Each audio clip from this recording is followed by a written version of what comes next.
A king came bearing good news. He came to perform miracles. He came to raise the dead, give sight to the blind, heal the sick, feed the people. He came to display what it meant to be good. See, the disciples saw the goodness and they rode with him, broke bread from him, learned from him. See, it was all good. Until the king said that he was going to die, that someone would betray him. His disciples wondered, but why? How? Who?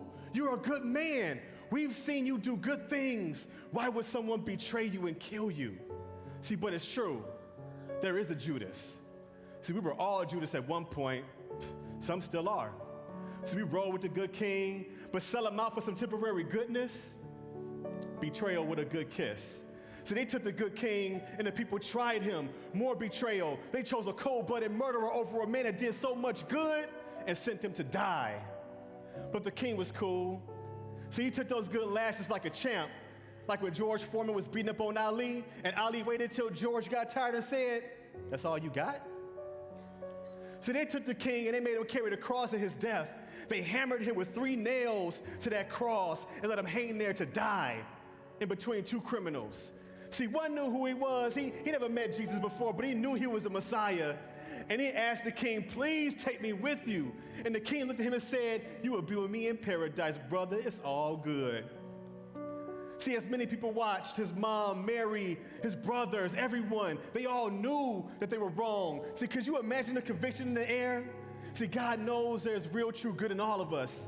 So his son, the King of Kings, Yahshua, Jesus, the perfect man without sin, took all sin on his back when he carried that cross to the hill and hung there.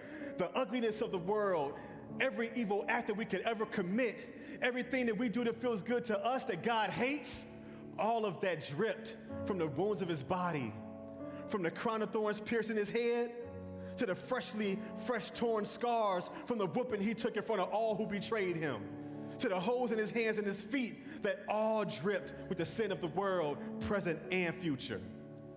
And on that day that we now reserve as Good Friday, Jesus died for us so that we could be free.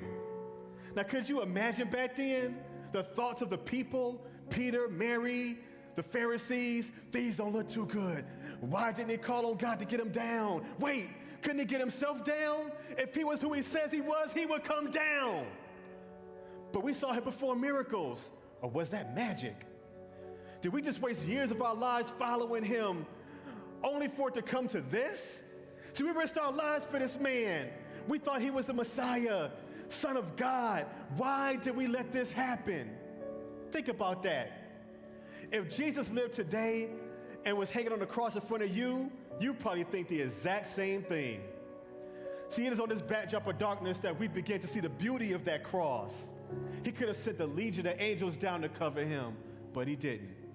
See, he allowed himself to die in our place by the hands of the ones he loved, by the hands of you and I.